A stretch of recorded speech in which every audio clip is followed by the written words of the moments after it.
السلام علیکم ورحمۃ اللہ وبرکاتہ۔ بسم اللہ الرحمن الرحیم والصلاة والسلام علی رسولہ الکریم وعلی آلہ وصحبہ اجمعین، اما بعد۔ خواتین و حضرات، پیمانہ زندگی کے ساتھ خلیق الرحمن آپ سے مخاطب ہے۔ ہماری بات چل رہی ان نظریات کے اوپر، وہ کافرانہ نظریات جو عالم کفر ہم پہ تھوپ کے ایمان کو بدنما بنانا چاہتا ہے اور کفر کو خوشنما بنانا چاہتا ہے، اس پہ ہماری بات ہو چکی ہے۔ اور پھر ہم ایک اور پہلو سے بات کر رہے تھے، وہ نظریات جو ہمارے ہیں ان کی نفی کر کے وہ ایمان کو بدنما بنانا چاہتا ہے اور کفر کو خوشنما بنانا چاہتا ہے، اس پہ ہماری بات چیت جاری ہے۔ اور ہم اس حوالے سے پیمانہ زندگی کی نشست میں، ہماری مختلف نشستیں ہوتی ہیں، اس کے مختلف عنوانات ہیں، تو ہماری ایک مکمل نشست ہوتی ہے جو نئے سننے والے ہیں ان سے کہہ رہا ہوں، پیمانہ زندگی آپ پلے لسٹ میں جا کے یوٹیوب میں دیکھ سکتے ہیں۔ تو پیمانہ زندگی میں جو ہماری نشست چل رہی ہے اب اس حوالے سے کہ وہ کون سے اسلامی اصول ہیں جن کی نفی کر کے عالم کفر ایمان و یقین پر حملہ آور ہے، اسے بدنما بنانا چاہتا ہے اور کفر کو خوشنما بنانا چاہتا ہے۔ اس حوالے سے ہماری اصول تکفیر پہ بھی بات ہو چکی ہے۔ آج ہم اس حوالے سے اصول منافرت پہ بات کریں گے۔ منافرت نفرت سے ہے، اصول منافرت، اصول نفرت، یہ اسلام کے اصول ہیں۔ کفر ایسے اصول کی نفی کر کے دراصل وہ ایمان و یقین پر حملہ آور ہوتا ہے۔ تو خواتین و حضرات، اب سوال یہ ہے کہ منافرت، اصول منافرت کہتے کس کو ہیں، اور اس کا مقصد، اس کی غرض و غایت کیا ہے، پرپس کیا ہے اس کا؟ تو انتہائی اختصار کے ساتھ سنیے۔ کبھی اللہ نے موقع دیا تو اصول تکفیر، اصول مزاحمت، اصول منافرت پر الگ الگ مستقل نشستیں ہوں گی، اس میں کچھ جو شکوک و شبہات ہوں گے، کوئی نئے سلسلے بھی ہوں گے تو وہ بھی ہم اس میں داخل کر دیں گے۔ چونکہ ابھی بات چل رہی ہے کہ نظریات کو ثابت کر کے ایمان پر حملہ کرنا یا اسلام کے نظریات کی نفی کر کے اسلام پہ حملہ آور ہونا، تو اس حوالے سے اختصار ہی کے ساتھ بات کی جا سکتی ہے۔ تو خیر، ہم بات کر رہے تھے اصول منافرت، اصول نفرت، اس کا مطلب اور مفہوم کیا اور اس کی غرض، اس کا پرپس کیا ہے۔ تو سنیے، مختصر اس کا مطلب یہ ہے کہ من حیث العقیدہ، یعنی صرف عقیدے کے دائرے میں، نظریات کے دائرے میں، ہمیں تمہارے عقیدے پی سے بھی نفرت ہے اور تمہارے عقیدے کی وجہ سے تم سے بھی نفرت ہے۔ یہ ہے اصول منافرت۔ بات سمجھ آ گئی کہ ہم اسلام کا عقیدہ رکھتے ہیں اور تم اسلام سے متضاد کفر کا، شرک کا، الحاد کا، دہریت کا کوئی بھی تم نظریہ رکھتے ہو جو اسلام سے متصادم ہے، جو کائنات کی آخری صداقت اور سچائی سے متصادم ہے، جو آسمانی تعلیمات اور نبوی تعلیمات سے متصادم ہے۔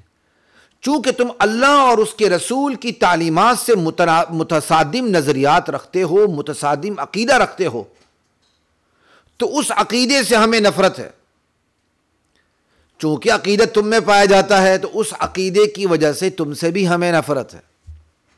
یہ ہے اسلام کا اصول منافرت۔ اصول خیر عربی میں، اردو میں جمع واحد دونوں کے لیے استعمال ہو جاتا ہے، ٹھیک ہے۔ اب بات سننے والوں کو یہ بڑی بھاری لگے گی کہ اسلام بھی نفرت کرتا ہے۔ ہاں جی، اسلام بھی نفرت کرتا ہے۔ اسلام ہی تو نفرت کو اپنی حدود میں رکھتا ہے۔ اسلام کے علاوہ جتنے بھی خود ساختہ نظام ہے، اقوام متحدہ کی آپ شریعت کو دیکھ لیں کہ اس کا بھی ایک نفرت کا نظام ہے، وہ کس طرح رگیدتا چلا جاتا ہے سب کو۔ انشاءاللہ کسی وقت بات کریں گے، ابھی ممکن ہوا تو ہم اس پر اشارہ بھی کر دیں گے۔ تو سنیے، اسلام نفرت رکھتا ہے تو اس کی نفرت کی حدود کیا ہیں؟ وہ عقیدے سے نفرت کرتا ہے اپنے سے متصادم۔ کیوں؟ کیا آپ کو جھوٹ سے نفرت نہیں؟ مجھے یہ بتائیں۔ جب آپ کو جھوٹ سے نفرت ہے تو اسلام تو کائنات کی آخری سچائی، اسلام کے مقابلے میں جو کچھ ہے وہ جھوٹ ہے، تو اسلام جھوٹ سے نفرت کرتا ہے۔ چونکہ جھوٹ سے نفرت کرتا ہے، لہذا جس میں جھوٹ پایا جائے گا اس سے بھی نفرت کرتا ہے، اسی جھوٹ کی وجہ سے۔ اب میرا خیال آپ کو تھوڑی سی بات سمجھنا آسان ہو گئی ہوگی، لیکن انشاءاللہ ساتھ چلیں گے تو اور بات آسان ہو جائے گی، کیونکہ جو چیزیں معاشرے میں نامانوس ہو جاتی ہیں ان کو سمجھنا بھی مشکل ہوتا ہے، ان کو سمجھانا بھی مشکل ہوتا ہے۔ جیسے ایک وقت میں 1857 کی جنگ آزادی کی ناکامی کے بعد جب اس پر 100 سال گزر گئے، پاکستان بھی بن گیا، ہیں تو جہاد نامانوس ہو گیا پوری دنیا میں، امت مسلمہ میں وہ جہاد اتنا نامانوس ہو گیا کہ اب وہ جہاد کے احکامات سن کے لوگ حیران ہوتے تھے، یہ کیا ہو رہا ہے؟ تلوار چلتی ہے، خون بہتا ہے، اچھا لونڈیاں بنائی جاتی ہیں۔ اسلام میں ابھی تک غلاموں کا لونڈیوں کا تصور، ہاں جی ہاں ہے، اسلام نے غلاموں اور لونڈیوں کو صحیح تصور دیا ہے۔ اسلام سے پہلے لونڈی اور غلاموں کا ظالمانہ تصور تھا، اسلام نے عادلانہ تصور دیا ہے۔ اب یہ چیزیں قابل اعتراض کیوں معلوم ہوتی ہیں؟ چونکہ جہاد نامانوس ہو چکا، لہٰذا جہاد کے جتنے بھی نتائج ہیں وہ بھی نامانوس ہو جاتے ہیں۔ یہ میں نے ایک سمجھانے کی بات کی، چونکہ اس وقت اسلام کے نظریے خود مسلمانوں میں نامانوس ہو رہے ہیں، اس لیے مسلمانوں کے نظریات کے جو نتائج ہیں وہ بھی نتیجے کے طور پر نامانوس ہوتے جا رہے ہیں۔ جب آپ یہ سمجھتے ہیں کہ اسلام کائنات کی آخری اور اٹل صداقت ہے، بس اس کے علاوہ اس سے متصادم جو کچھ ہے وہ جھوٹ ہے، اور اگر کسی کے پاس سچ کی کوئی موتی ہے، سچ کا کوئی موتی ہے، سچائی کا کوئی ہیرا ہے، تو وہ انبیاء کی تعلیمات کے بقایا جات میں سے ہے۔ وہ اسلام، وہ انسان کی جو فطرت سلیمہ ہے اس کے اندر، اس کے نتائج میں سے، بس تو خدا کی ودیت کردہ ہے۔ انسان کو اپنا ذاتی کمال نہیں ہے۔ خیر بات لمبی ہو رہی ہے، ہم بات کو ذرا اپنی حد کے اندر رکھتے ہیں۔ اسلام کے جو اصول منافرت ہیں وہ یہ ہے کہ اسلام سے جو عقیدہ اسلام سے متصادم ہے، اسلام اس عقیدے سے بیر رکھتا ہے، اس عقیدے سے نفرت رکھتا ہے، اس عقیدے سے بغض اور تصادم رکھتا ہے، اور اس عقیدے کے خلاف کام کو اپنی زندگی کا مقصد بتاتا ہے۔ اور یہ عقیدہ جس میں پایا جائے گا، اسلام اور اہل اسلام کو اس عقیدے کی وجہ سے، اس فرض سے، اس ریاست سے، اس نظام سے بھی نفرت ہوگی، لیکن صرف عقیدے کی بنیاد پر۔ باقی کوئی اور بنیادیں ہیں تو وہاں محبت آ سکتی ہے بھائی۔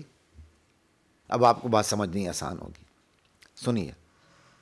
ایک کافر ہے، ٹھیک ہے؟ کافر کسے کہتے ہیں؟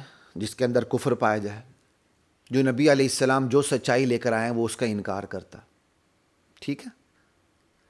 اللہ کی وحدانیت، نبی کی رسالت جو بھی ہے سب کا انکار کرتا ہے یا کسی ایک کا انکار کرتا ہے،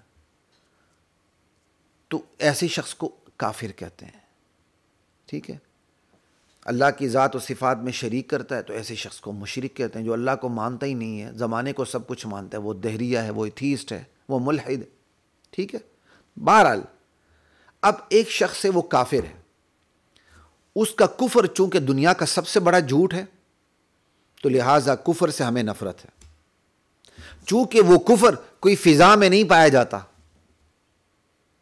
بلکہ کسی کے اندر پایا جاتا ہے، چاہے وہ فرد ہو، چاہے وہ ریاست کا نظام ہو، چاہے وہ سماجی نظام ہو، چاہے وہ سیاسی نظام ہو، چاہے وہ اخلاقی نظام ہو، چاہے وہ کوئی معاملاتی نظام ہو، جہاں جہاں وہ کفر پایا جائے گا اس کفر کی وجہ سے اس محل وقوع سے بھی ہمیں نفرت ہوگی، چاہے وہ محل وقوع کوئی فرد ہے کافر ہے، کوئی نظام ہے، یا نظام کی کوئی شاخ ہے۔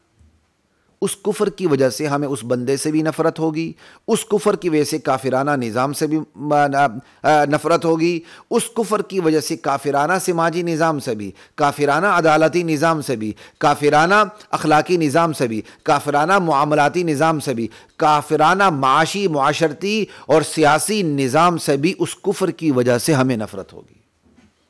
سمجھ آ گئی؟ اب اس کو مزید تھوڑا سا آگے چلتے ہیں۔ آپ کا ہمسایہ ہے، آپ کے نیبر میں ایک فیملی رہتی ہے اور وہ فیملی کافر ہے، ٹھیک ہے؟ تو وہ جو آپ کا ہمسایہ ہے چونکہ کافر ہے، ہمیں اس کے کفر سے نفرت ہے، کفر کی وجہ سے اس کافر سے بھی نفرت ہے، لیکن آپ کا ہمسایہ بھی تو ہے، ایک یہ حیثیت تو بھی ہے، ٹھیک ہے؟ یعنی اس کافر کا ایک یہ پہلو بھی ہے کہ وہ کافر تو ہے لیکن آپ کا ہمسایہ ہے، ٹھیک؟ ہمسائے کے حقوق آتے ہیں، چاہے وہ کافر ہو چاہے مسلمان ہو، مسلمانوں کے ذرا زیادہ آ جائیں گے، لیکن کوئی کافروں کے کم حقوق تو نہیں ہوتے ہمسائیگی کی وجہ سے، ٹھیک. اب اس ہے تو وہ ہمسایہ، ہمسائیگی کی حد تک جتنی ہم نے محبت رکھنی ہمیں اجازت ہے، ہم ہمسائیگی کی وجہ سے اس سے محبت رکھ سکتے ہیں. لیکن کفر کی وجہ سے نفرت بھی ہوگی، ہمسائیگی کی وجہ سے ہمسائیگی کی حد تک ہمیں محبت بھی ہوگی، اس سے ہمارا تعلق بھی ہمسائیگی کی حد تک ہوگا. ٹھیک. آگے چلتے ہیں. ہے بندہ کافر لیکن میری برادری کا، میرے خاندان کا، ٹھیک ہے، میرا رشتہ دار ہے، میرا سگا بھائی ہے، میری سگی بہن ہے، میرا سگا چاچا ہے، میرا سگا تایا ماما پھوپھا جو بھی ہے وہ کافر ہے. تو کفر کی وجہ سے اسے نفرت بھی ہوگی، لیکن میرا اس سے ایک تعلق برادری کا، ایک رشتے کا، ایک خونی رشتہ ہے، اس کی وجہ سے اس حد تک بھی اس سے تعلق ہوگا، محبت ہوگی، بس اس سے زیادہ نہیں. ہے کافر لیکن انسان ہے، انسانیت کی حد تک اس سے محبت ہوگی، لیکن کفر کی وجہ سے اس سے نفرت ہوگی. ٹھیک ہے. اور یہ چیزیں جمع ہو سکتی ہیں. ایک ہی انسان ہوتا ہے، اس کے کچھ اخلاق اس کے اچھے ہوتے ہیں، آپ کو بڑا اچھا لگتا ہے، آپ کہتے ہیں یار بڑا سخی ہے، سخاوت کی وجہ سے وہ بندہ بڑا اچھا لگتا ہے، لیکن ہے بڑا بے ایمان، شرابی ہونے کی وجہ سے ہمیں وہ برا لگتا ہے. تو آپ دیکھیں بندے کی حیثیت مختلف ہو جاتی ہے، تو اس سے جو تعلق کی سطح ہوتی ہے نا وہ مختلف ہو جاتی ہے. تو ہمارے اسباق میں ہمیں پڑھایا جاتا ہے فلسفے میں، لولا الحیثیات لبطلت الحکمہ، حیثیتیں نہ ہوتی تو حکمت باطل ہو جاتی. یہ حیثیتیں ہوتی ہیں جس کی وجہ سے تعلق کی سطح تبدیل ہو جاتی ہے. ایک ہی بندہ ہے بڑا با اخلاق ہے، اس کے اخلاق کی وجہ سے آپ کو اس سے محبت ہو جاتی ہے، لیکن ایک نمبر کا زانی ہے تو اس کی زنا کی وجہ سے اسے نفرت بھی ہے. حیثیتیں مختلف ہوتی ہیں، تعلقات کی سطح ایک ہی شخص سے مختلف ہو جاتی ہیں. یہ یہاں بھی اسی طرح سمجھ لیں. مزید آگے چلتے ہیں. ایک شخص ہے وہ کافر ہے، لیکن وہ جس جغرافیائی حدود میں آپ رہتے ہیں وہ بھی رہتا ہے، پاکستانی ہے، تو بطور پاکستانی ہمیں اس سے محبت بھی ہوگی، لیکن کافر ہمیں اس سے نفرت بھی ہوگی. ٹھیک ہے. ایک بندہ، ایک عورت ہے وہ کافرہ ہے، یہودن ہے، یا ہماری مسیحی برادری سے تعلق رکھتی ہے، چونکہ اہل کتاب کی عورتوں سے نکاح جائز ہے، ان سے نکاح درست ہے، اگرچہ آج کل کراہت ہے، اس لیے کہ اولاد پر عورت کا تسلط ہے. وہ تو پھر جب جدائی ہو جائے گی تو پاکستان کی اسلامی عدالتیں بھی ماشاءاللہ تو کافر ماں کے حوالے کر دے گی بچوں کو، تو آپ کی جو بچے ہیں وہ کافر رہیں گے، سیکولر ہو جائیں گے، مسلمان نہیں رہیں گے. عموماً ایسا ہی ہوتا. تو اس لیے اہل علم منع کرتے ہیں کہ یہودن اور مسیحی عورتوں سے نکاح نہ رچایا جائے، لیکن اگر کوئی کر لے پھر بھی تو نکاح ہو جاتا ہے. ٹھیک.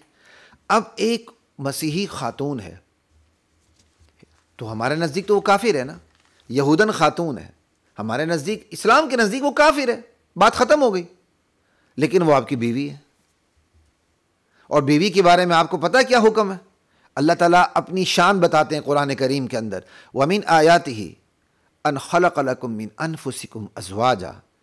اس کی قدرت کی نشانیوں میں سے ایک بہت بڑی نشانی یہ ہے کہ اللہ تعالیٰ نے تمہاری ہی جنس سے تمہارے لیے جوڑے پیدا کر دیے. تم انسان ہو، انسانوں میں سے تمہارے لیے جوڑے پیدا کر دی، تمہارے لیے بیویاں پیدا کر دی. لِتَسْكُنُوا إِلَيْهَا، تاکہ تم ان بیویوں سے تم سکون حاصل کرو، وہ تمہارے لیے باعث سکون ہے. وَجَعَلَ بَيْنَكُمْ مَوَدَّةً وَرَحْمَةً، اور اللہ تعالیٰ نے تم میاں بیوی میں محبت پیدا کر دی. اس کی نشانیوں میں سے یہ ہے کہ تمہارے لیے تمہاری جنس سے انسانوں میں سے بیویاں پیدا کر دیں، جوڑے پیدا کر دیے، اور پھر تم میں مودت بھی پیدا کر دی اور رحمت کا مادہ پیدا کر دیا.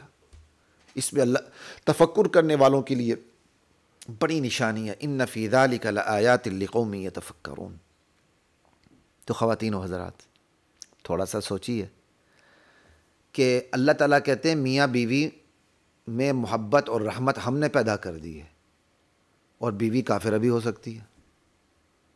تو کیا قرآن کی آیت یہاں فٹ نہیں آئے گی کہ اللہ تعالیٰ نے تو نفس میاں بیوی کی بات کی ہے نا، اللہ کہتے ہیں کہ ہماری نشانیاں ہیں، ہم نے تمہارے لیے تمہارے جنس سے، انسانوں میں سے تمہارے لیے بیویاں پیدا کر دیں، وہ بیویاں جن سے تم سکون حاصل کرتے ہو، جن سے تمہیں محبت ہوتی ہے، جن سے تمہارا تعلق رحمت کا ہوتا ہے، وہ تم سے محبت کرتی ہیں، تم ان سے محبت کرتے ہو، وہ تم پہ ترس کھاتی ہیں، وہ تم پہ ترس کھاتے ہیں، وہ تم پہ ترس کھاتے ہیں، تم ان پہ ترس کھاتی ہو۔ اب بتائیں، بیوی تو کافرہ بھی ہو سکتی ہے، یعنی یہودن اور مسیحی، جبکہ اسلام کے حکم ہے الولاء والبراء، محبت بھی اللہ کے لیے، بغض بھی اللہ کے لیے۔ جس کے اندر کفر ہوگا اس سے نفرت ہوگی، بغض ہوگا، عداوت ہوگی، اور ساتھ یہ بھی بات کی ہے کہ میاں بیوی کے درمیان محبت تو اللہ نے پیدا کی ہے، میاں بیوی سے سکون حاصل کرتا ہے، بیوی میاں سے سکون حاصل کرتی ہے۔ اب بتائیں کیا یہ جمع نہیں ہوں گی؟ ہاں جی جمع ہوں گی۔ ہے کافرہ بیوی، اس کے کفر کی وجہ سے اس سے نفرت ہوگی، اس سے بغض ہوگا، اس سے عداوت ہوگی، ٹھیک ہے؟ لیکن چونکہ وہ بیوی ہے، بیوی ہونے کی وجہ سے بیوی کی حد تک اس سے سکون بھی حاصل ہوگا، بیوی کی حد تک اس سے محبت بھی ہوگی، بیوی کی حد تک اس سے رحمت کا تعلق بھی ہوگا۔ آپ کو بات سمجھ آ رہی ہے؟ نہیں آئی تو پھر سنیے گا، آپ کو سمجھ آ جائے گی، ٹھیک ہے؟ اب اس کا مطلب تعلقات کے بہت سے اینگل ہوتے ہیں، ریلیشنز کے بہت سے اینگل ہوتے ہیں، تعلقات کے بہت سے پہلو ہوتے ہیں۔ ایک پہلو سے نفرت ہوتی، دوسرے پہلو سے محبت ہو جاتی ہے، ٹھیک؟ اب سب سے بڑا پہلو کیا ہے؟ عقیدے کا پہلو ہے، ٹھیک؟ عقیدہ صحیح ہے تو عقیدے سے محبت، اور جس کے اندر وہ صحیح عقیدہ پایا جاتا ہے اس سے بھی محبت۔ عقیدہ غلط ہے تو عقیدے سے بھی نفرت، اور وہ عقیدہ جس فرد یا جس نظام میں پایا جائے اس سے بھی نفرت۔ اب عقیدے کی وجہ سے جو غیر مسلم اہل کتاب خاتون بیوی ہے آپ کی، اس سے آپ کی نفرت عقیدے کی وجہ سے ہوگی، لیکن محبت بیوی ہونے کی وجہ سے ہوگی کہ وہ آپ کی بیوی ہے۔ اب نفرت بھی جمع ہو رہی ہے، محبت بھی جمع ہو رہی ہے۔ اب سوال یہ ہے، اس محبت اور نفرت کے تعلقات میں کون سا تعلق غالب ہوگا؟ ٹھیک ہے، اس محبت اور نفرت کے تعلقات میں کون سا پہلو غالب ہوگا؟ میں آپ کو انسانی مثال، عام مثالوں سے بھی سمجھا دوں گا انشاءاللہ۔ یہ بھی بڑی اچھی مثال ہے سمجھنے کی، اگر کوئی سمجھنا چاہے۔ جناب عقیدہ کا پہلو غالب ہوگا کہ جو عقیدے کی بنیاد پر نفرت ہمیں ہے، چاہے وہ ہماری بیوی ہے، یہ نفرت کا پہلو غالب ہوگا۔ ہے بیوی ہونے کی وجہ سے کافرہ بیوی سے محبت بھی ہے، لیکن یہ محبت کا پہلو مغلوب ہوگا۔ اب اس کا رزلٹ کیا نکلے گا کہ ہم بیوی ہونے کی وجہ سے، کوئی شخص کسی کی بیوی اہل کتاب ہے، یہودن مسیحی ہے، بیوی ہونے کی وجہ سے اس سے محبت تو کرے گا، لیکن چونکہ کافر ہونے کی وجہ سے اسے نفرت بھی ہے، تو اس نفرت کا رزلٹ کیا نکلے گا؟ وہ بیوی کا عقیدہ اور نظریہ کبھی بھی قبول نہیں کرے گا، اس کا اثر کبھی بھی قبول نہیں کرے گا، کیونکہ عقیدے کا تعلق غالب ہے۔ اور خدا نہ خواستہ عقیدے کا تعلق ڈومینیٹ نہ کرے، مغلوب ہو جائے، غالب نہ رہے، بیوی کا تعلق غالب ہو جائے، تو جناب میاں کے مذہب کے سامنے، بیوی کے مذہب کے سامنے میاں پھسل جاتا ہے، میاں کافر ہو جاتا ہے۔ کیوں؟ جو اس کا تعلق ہے عقیدے کا وہ مغلوب ہو گیا، بیوی کا جو تعلق ہے وہ غالب ہو گیا، تو جو غالب ہوتا ہے چلتی اسی کی ہے۔ تو کافرہ بیوی کسی نہ کسی طرح اپنے جال میں پھنسا کے اپنے مسلمان مرد کو بھی کافر بنا دیتی ہے، کیونکہ مسلمان نے جس تعلق کو ڈومینیٹ کرنا تھا وہ نہیں کر سکا، اس کو ڈومینیٹ بن کے رہنا تھا، اس نے اپنے عقیدے کو غالب بنا کے رکھنا تھا، اس نے غالب عقیدے کو نہیں رکھا، بیوی سے محبت کا جو تعلق ہے اس کو غالب رکھا۔ نتیجہ کیا نکلا کہ بیوی نے اپنے جال میں پھنسا لیا، اور کافرہ بیوی نے اپنے مسلمان شوہر کو بھی کافر بنا دی۔ اور یہ عام ہے ہمارے ہاں، وہ مرد حضرات جو ان عورتوں سے شادی رچاتے ہیں، میں شادی کہوں گا، نکاح نہیں کہوں گا، کیونکہ وہ نکاح نہیں ہوتا، ان عورتوں سے شادی رچاتے ہیں جو صحابہ کی تکفیر کرتے ہیں، صحابہ کی توہین کرتے ہیں، دشمنان صحابہ، دشمنان صحابہ کی کسی فیملی کی عورت سے وہ شادی کرتے، نکاح نہیں کرتے کیونکہ نکاح نہیں ہوتا. دشمنان صحابہ کسی بھی عورت سے مسلمان کا نکاح نہیں ہوتا، یہ بات یاد رکھیں. اس لیے میں شادی کا لفظ استعمال کر رہا ہوں. شادی تو ہندوؤں میں بھی ہوتی ہے، ٹھیک ہے. تو جب وہ شادی رچاتے ہیں نا، تو جو مسلمان ہوتا ہے جس نے دشمنان صحابہ کی فیملی سے کسی کو اپنے نکاح میں اپنی شادی میں لیا ہوتا ہے، تو وہ اس کا تعلق اتنا غالب ہو جاتا ہے اس عورت کا کہ وہ مرد کو اپنے جال میں پھنسا کے اس کو دشمنان صحابہ کے طبقے میں شامل کروا لیتی ہے اور مرد کے اسلام کی چھٹی ہو جاتی ہے. اس لیے جائز ہونے کے باوجود اہل کتاب کی عورتوں سے آج کل نکاح کو پسند نہیں کیا گیا. یہ تو میں نے آپ کو کھٹملوں کی مثال دی نا، دشمنہ کھٹمل نہیں چھوڑے، کھٹمل کیا میں نے کہہ دیا، نعوذ باللہ. صاحب دشمنان صحابہ کی مثال دے دی. ان سے تو کسی وقت نکاح ہمارا ہو ہی نہیں سکتا. لیکن اہل کتاب عورتوں سے بھی نکاح نہیں کرنا چاہیے. اگر کوئی کر لے تو ہو جاتا ہے. بہرحال میں نے آپ کو اتنی بات سمجھا دی. تعلقات کے مختلف پہلو ہوتے ہیں، ٹھیک ہے. ایک پہلو سے کسی سے نفرت ہوتی ہے، ایک پہلو سے کسی سے محبت ہوتی ہے، اور یہ ہو سکتا ہے جیسے میں نے آپ کو یا میاں بیوی کی مثال دے کے سمجھا دیا. اب اگر کسی کی بیوی کافر ہے یعنی مسیحی ہے یا یہودن ہے، نکاح تو ہو جائے گا، تو اس کے عقیدے کی وجہ سے اس سے نفرت بھی رکھنی ہوگی اپنی بیوی سے، اور بیوی ہونے کی وجہ سے اس سے محبت بھی رکھنی ہوگی. لیکن نفرت کا پہلو غالب ہوگا، محبت کا پہلو مغلوب ہوگا. مغلوب ہونے کا مطلب یہ نہیں کہ آپ بطور بیوی اسے نفرت کریں، نہ بطور بیوی آپ نے اسے محبت کرنی ہے. بطور مسلمان وہ ایک کافر ہے، اس سے بغض رکھنا ہے، اس کے عقیدے سے بھی، اس کے عقیدے کی وجہ سے اس سے بھی. اس سے جو بغض رکھنا ہے اس کا نتیجہ کیا نکلے گا کہ آپ کبھی بھی اس کے عقیدے کی تبلیغ کو قبول نہیں کریں گے، اس کے عقیدے کے اثر کو قبول بالکل نہیں کریں گے. اس کے عقیدے کو اس کی ذات تک محدود رکھیں گے، اس کو آگے نہیں آنے دیں گے، بلکہ کوشش کریں گے کہ وہ کسی طرح سچے عقیدے کو قبول کر کے مسلمان ہو جائے. آپ جبر نہیں کریں گے.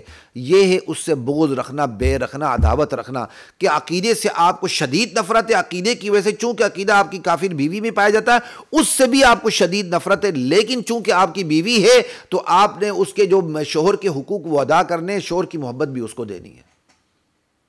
اور یہ ایسا ہوتا ہے، ایک ہی بندے سے محبت بھی ہوتی ہے، نفرت بھی ہوتی ہے. ایک بندہ ہے آپ کے محلے میں، ٹھیک ہے، انتہائی با اخلاق ہے، لیکن پرلے درجے کا زانی ہے، پرلے درجے کا وہ شرابی ہے، لیکن با اخلاق بہت ہے. آپ اس کے اخلاق کی وجہ سے اس سے محبت کرتے ہیں، لیکن اس کی دیگر عادتوں کی وجہ سے اس سے نفرت کرتے ہیں. اب کون سا تعلق غالب ہوگا؟ کم سے کم آپ اپنے بچے کو اس کے ساتھ تعلق بنانے نہیں دیں گے، حالانکہ اس کے اخلاق بہت اچھے ہیں، بہت اچھے ہیں، اس کے اخلاق بہت اچھے ہیں، لیکن آپ اپنے بچے کو اس سے تعلق بنانے نہیں دیں گے. آپ اس کے اخلاق کی وجہ سے اس کی تعریف بھی کرتے ہیں، لیکن آپ کہتے ہیں یار اس کے اندر چند بری عادتیں ہیں، یہ زانی ہے، یہ شرابی ہے، اس لیے میں اپنے بچے کو اس کے ساتھ کھیلنے نہیں دیتا، اس سے تعلق بنانے نہیں دیتا. تو کیا مطلب ہو گیا؟ تعلق کے دو پہلو ہیں. ایک پہلو اسی زانی سے محبت کا کہ اخلاق اچھے ہیں، ایک پہلو یہ کہ زنا کی وجہ سے آپ کو نفرت ہو رہی ہے. آپ جو نفرت کا پہلو ہے اس کو غلبہ دیتے ہوئے اپنے بچے کو اس سے دور رکھتے ہیں، حالانکہ اس کے اخلاق بہت اچھے ہیں. امید ہے آپ کو بات سمجھ آ گئی ہوگی. یہ ہے اسلام کے اصول منافرت، ٹھیک ہے، کہ ہمیں کافروں سے کی عقیدے سے بھی نفرت ہے، اور عقیدے کی وجہ سے خود ان سے بھی نفرت ہے، لیکن اس نفرت کی حدود ہیں. دیگر حیثیات کی وجہ سے ہمارا ان سے تعلق ہو سکتا ہے، محبت کا تعلق بھی ہو سکتا ہے، ہمدردی کا تعلق بھی ان سے ہو سکتا ہے. اب ایک اعتراض یہ کیا جاتا ہے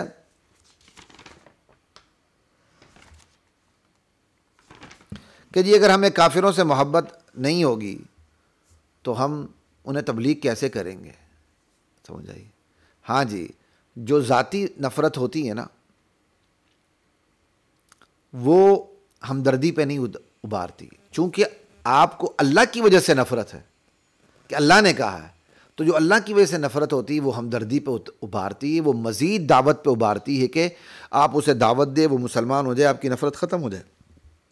ابراہیم علیہ السلام نے ایسے ہی کیا، اپنی قوم سے کہا انا براء منکم، ہم تم سے بیزار ہیں، ومما تعبدون من دون اللہ، اللہ کے سوا تم جن جن کو پوچھتے ہو ہم ان سے بھی بیزار ہیں. کفرنا بکم، ہم تمہارا انکار کرتے ہیں. وبدا بیننا وبینکم العداوۃ والبغضاء، ہمارے اور تمہارے درمیان عداوت آ چکی ہے، بغض اور بیر آ چکا ہے۔ ہاں یہ عداوت ختم ہو سکتی ہے، یہ بغض اور نفرت ختم ہو سکتی ہے۔ کب؟ حتی تؤمنوا باللہ وحدہ، جب تم اللہ وحدہ لا شریک لہ پہ ایمان لے آؤ۔ نبی اپنی زبان سے اپنی قوم سے نفرت کا اعلان بھی کر رہے ہیں اور ساتھ تبلیغ بھی کر رہے ہیں، تو معلوم ہوا نفرت بھی ہو سکتی ہے اور تبلیغ بھی ہو سکتی ہے، یہ دونوں چیزیں جمع ہو سکتی ہیں۔ جو کہتا ہے دونوں چیزیں جمع نہیں ہو سکتی، وہ انبیاء کی تعلیمات کے خلاف یا بکواس کر رہا ہے کہ اس کو یقین نہیں آ رہا، یا بے شعوری طور پر ایسی بات کر رہا ہے کہ اس نے کبھی انبیاء کی تعلیمات کو دیکھا ہی نہیں۔ ٹھیک ہے جی، ایک تو یہ بات ہو گئی اصول منافرت کی جو میں نے آپ کو بات بتا دی۔ آج اسی اصول منافرت کی نفی ہو رہی ہے۔ بھائی اصول منافرت کی غرض تھوڑی بہت میں نے بتا دی، آگے جا کے انشاءاللہ میں مستقل بتاؤں گا، آپ اس کو سنتے جائیے گا۔ آج اسلام کے اسی اصول منافرت کی نفی ہو رہی ہے، سمجھ آئی؟ اور منافرت کو اردو کی نفرت سمجھا جا رہا ہے، جس سے ہمدردی ختم ہو جاتی ہے۔ نا بھائی اس نفرت کی وجہ سے میں کافروں سے ہمدردی ختم نہیں ہوتی، جیسے ابھی میں آپ کو بتا چکا ہوں۔ علماء بھی اس حوالے سے پریشان ہو جاتے ہیں، چونکہ کئی دفعہ انہوں نے مطالعہ نہیں کیا ہوتا، یا مطالعہ کیا ہوتا ہے تو قرآن کی آیت کا اتنا اثر نہیں ہوتا جتنے اپنے بزرگ یا استاد کی بات کا اثر ہوتا ہے ان کے اوپر۔ ابھی پچھلی دنوں ایک بندے نے مجھے فون پہ بات کی، اس نے کہا حضرت علی کرم اللہ وجہ۔ میں نے کہا بھائی کرم اللہ وجہ نہ کہو، رضی اللہ عنہ کہو، جو اللہ تعالیٰ نے صحابہ کو خطاب دیا قرآن کریم میں۔ کہتا نہیں جی نفحۃ العرب میں لکھا ہے، میں اس کو قرآن سے ثابت کر رہا ہوں، اور وہ مولانا اعزاز علی کی نفحۃ العرب دلیل بنا کر میرے سامنے پیش کر رہا ہے۔ یہ ہماری حالت ہے، ہم کیسے سمجھائیں اس قوم کو، اور اس کو بھی جنہوں نے مدارس میں تعلیم حاصل کی ہوتی، بسا اوقات پتہ کچھ بھی نہیں ہوتا۔ بہرحال علماء بھی اس حوالے سے پریشان ہوتے ہیں اور پھر کے بیٹھتے ہیں جی کافر سے نفرت نہ کریں، کفر سے نفرت کریں۔ جناب آدم سے محبت ہوگی تو ابلیس سے نفرت نہیں ہوگی، نوح علیہ السلام سے محبت ہوگی تو ان کی مشرک قوم سے آپ کو نفرت نہیں ہوگی۔ اگر آپ کو ابراہیم علیہ السلام سے محبت ہے، اور یقیناً ہے انشاءاللہ کہ آپ مسلمان ہیں، تو پھر آپ کو نمرود سے نفرت نہیں ہوگی۔ موسیٰ علیہ السلام سے محبت ہوگی تو کیا موسیٰ علیہ السلام کے سب سے بڑے دشمن فرعون سے نفرت نہیں ہوگی؟ کیا اسے محبت ہوگی فرعون سے؟ محمد رسول اللہ سے محبت ہوگی اور یقیناً ہے تو کیا ابو لہب اور ابو جہل سے نفرت نہیں ہوگی؟ یہی تو حدیث الحب للہ والبغض للہ، محبت بھی اللہ کے لیے، بغض بھی اللہ کے لیے۔ آپ کا بچہ کسی طوائف سے تعلق استوار کر لے تو آپ برداشت کریں گے، لیکن وہی آپ کا بچہ روافظ کے ساتھ تعلق قائم کر لیتا ہے، دشمنان صحابہ کے ساتھ اپنی اٹھک بیٹھک کرتا ہے، آپ کیسے برداشت کرتے ہیں؟ یعنی طوائف کے ساتھ آپ کا بچہ تعلق قائم کرے تو برداشت نہیں ہوتا آپ سے، لیکن روافظ اور دشمنان صحابہ کے ساتھ آپ کا بچہ تعلق قائم کر لے تو آپ کیسے برداشت کر لیتے ہیں؟ اس کا مطلب آپ اپنے بچے میں اخلاقی کمزوری تو برداشت نہیں کرتے، لیکن نظریات کی کمزوری بخوشی برداشت کر لیتے ہیں۔ بھائی طوائف سے تعلق ہوگا تو اخلاقی کمزوری آئے گی نا، اور اگر روافظ سے تعلق ہوگا تو نظریات کی کمی آ جائے گی، بندہ کفر میں چلا جائے گا، اسے صحابہ سے نفرت ہونی شروع ہو جائے گی، اسے حضرت ابوبکر صدیق سے، حضرت عثمان سے، حضرت عمر سے، حضرت امیر معاویہ رضی اللہ تعالیٰ عنہ سے نفرت ہونی شروع ہو جائے گی، کل صحابہ سے۔ وہ مسلمان رہے گا؟ اللہ اکبر۔ اصول منافرت کی سمجھ ہمارے تبلیغی بھائیوں کو بھی آنی چاہیے۔ صرف جو بیچارے جوڑ کو ایمان سمجھتے ہیں، جوڑ کہتے کہتے ان کے جوڑ بیٹھ جاتے ہیں، توڑ کی کوئی وقت اور قیمت نہیں ہوتی ان کی نظر میں، جبکہ ایمان نام ہی جوڑ اور توڑ کا ہے۔ صرف توڑ بھی ایمان نہیں، صرف جوڑ بھی ایمان نہیں، توڑ اور جوڑ کے مجموعے کا نام ایمان ہے۔ لا الہ توڑ ہے، الا اللہ جوڑ ہے۔ ایمان توڑ اور جوڑ کے مجموعے کا نام ہے بھائی، ماں جوڑ کی رٹ نہ لگایا کریں۔ اور یاد رکھیے، جس طرح اصول تکفیر سے ہم اپنی شناخت برقرار رکھتے ہیں، اپنے بچاؤ اور تحفظ کا کام لیتے ہیں، جو اصول تکفیر پہ ہماری بات ہو چکی ہے، آپ پلے لسٹ میں دیکھ سکتے ہیں، ٹھیک ہے؟ بالکل اسی طرح اسلام کے اصول منافرت سے بھی ہم اپنے ایمان کے بچاؤ کا کام لیتے ہیں، ہم اپنے ایمان کے تحفظ کا کام لیتے ہیں، اور یوں ہم اپنی شناخت کی حفاظت کا کام لیتے ہیں اسلام کے اصول منافرت سے۔ اگر اسلام کے اصول منافرت نہ ہو تو ہمارے ایمان کا بچاؤ نہ رہے، ہمارے ایمان کا تحفظ نہ رہے، اور ہماری شناخت ہی ختم ہو جائے جناب، یہ ہیں اصول منافرت۔ اسلام نے اپنی سرحدات کے گرد اصول تکفیر اور اصول منافرت کی سخت باڑ لگائی ہوئی ہے تاکہ کوئی گھس بیٹھی در انداز نہ ہو سکے، در اندازی نہ کر سکے۔ ہر ریاست اپنی سرحدات کی حفاظت کرتی ہے۔ اسلام کو بھی حق حاصل ہے، بلکہ اسلام ہی کو حق حاصل ہے کہ وہ اپنی سرحدات کی مکمل حفاظت کرے، کسی منافق کو، مرتد کو، زندیق کو گھسنے نہ دے اور خود پر اسلام کا لیبل لگانے نہ دے۔ تمام ہوشیار والدین اپنے بچوں کو بری صحبت سے دور رکھتے ہیں اور دور رکھنے کا حق رکھتے ہیں۔ اسلام کو بھی یہ حق حاصل ہے کہ وہ اپنے پیروکاروں کو بری صحبت اور بری ہم نشینی سے دور رکھے، اور اسلام یہی کچھ کرتا ہے۔ اسی کا نام تو منافرت ہے، اور کیا ہے؟ یہی تو اصول منافرت ہے بھائی۔ اسلام کی جو اصول منافرت ہیں اور ان جیسے جو دیگر اصول ہیں، عالم کفر ان کی نفی کر کے دراصل وہ ہمارے ایمان و یقین پر حملہ آور ہو جاتا ہے تاکہ ایمان بدنما دکھے اور کفر خوشنما دکھے، اور خود کہتا ہے جی نفرت کسی سے نہیں ہونی چاہیے، لیکن اس نے نفرت کے اپنے اصول بنا رکھے ہیں۔ یاد رکھیے، کہتے ہیں جی نہیں جی نفرت کسی سے نہیں ہونی چاہیے۔ کفر نے اپنی نفرت کے اصول بنا رکھے ہیں۔ اقوام متحدہ کے نفرت کے اپنے اصول ہیں کہ کس سے تعلق رکھنا ہے، کس سے نہیں رکھنا، کس کو رگیدنا ہے اور کس کو نوازنا ہے۔ لیکن وہ پوری دنیا میں کیا اعلان کرتے ہیں؟ نفرت کسی سے نہ کرو، خصوصاً مذہب کی بنیاد پر تو نفرت کسی سے نہ کرو، لیکن نفرت کے تمام تقاضوں پر عمل طاغوتی قوتیں کرتی ہیں اور اقوام متحدہ کی امبریلا کی نیچے کرتی ہیں۔ لا الہ الا اللہ۔ کیا آپ نہیں دیکھتے کہ پوری دنیا میں اسلام پہ ظلم ہو رہا ہے؟ اسلام کے خاتمے کی کوششیں ہو رہی ہیں، مسلمانوں کی معاشی ناکہ بندی ہو رہی ہے، معاشرتی ناکہ بندی ہو رہی ہے، سیاسی ناکہ بندی ہو رہی ہے، سیاسی مداخلت ہو رہی ہے، اسلام کے غداروں کو باقاعدہ تحفظ دیا جا رہا ہے۔ یہ ملالہ کو دیکھیں، چیف گیسٹ بنی ہوئی تھی، تقریباً ملالہ پاکستان میں آ کے گیسٹ بنی ہوئی تھی، سرکاری گیسٹ بنی ہوئی تھی۔ یہ کیا ہے؟ تعلیم کے نام پر 2 روزہ کانفرنس ہوئی کہ عورتوں میں تعلیم ہونی چاہیے، اور رول ماڈل بنا کے کس کو بلایا گیا؟ ملالہ کو، جو شیطانی نظریات رکھتی ہے۔ تو اسلام کے غداروں کو پالنا اور اسلام کے جو دینی حقائق ہیں ان کے اندر تحریف اور تبدیل کی کوششیں کرنا، یہ سارا کون کر رہا ہے؟ کفر ہی تو کر رہا ہے۔ یعنی کہتا ہے نفرت نہ کرو، لیکن نفرت کے تمام تقاضوں پر عمل کفر کر رہا ہے۔ لا الہ الا اللہ۔ نفرت کہتے نہیں ہیں لیکن نفرت خود کرتے ہیں۔ تو یہ ہے حضرات محترم، ایک یہ کفر کی دوہری چال ہے۔ وہ کہتے ہیں نفرت نہ کرو، ہمیں سکھاتے ہیں نفرت نہیں کرنی، ہم کہتے ہیں اچھا ہم بڑے وسیع و ظرف بن جاتے ہیں، اچھا جی نفرت نہیں کرتے ہیں، وہ ہمیں سلا دیتے ہیں اور سوتے میں مارتے ہیں۔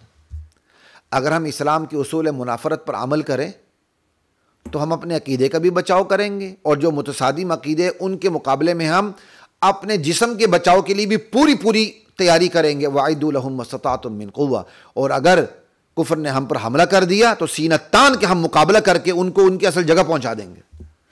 لیکن کفر ہمیں چاہتا کہ یہ جاگے نہ، اس کے لیے وہ ہمارے نظریات پر حملہ آور ہوتا ہے، اپنے نظریات گھساتا ہے، ہمارے نظریات کی نفی کرتا ہے اور ہمیں سوتے میں مارتا ہے، کیونکہ کفر بڑا ہی بزدل ہے۔ وہ کہتا ہے دشمن پھڑپھڑائے بھی نہ، وہ اچھی طرح باندھ کے تسلی کر کے کہ اب یہ ریئیکٹ نہیں کر سکتا، پھر مارتا ہے، بڑے ٹھنڈی خوراک کھاتا ہے وہ۔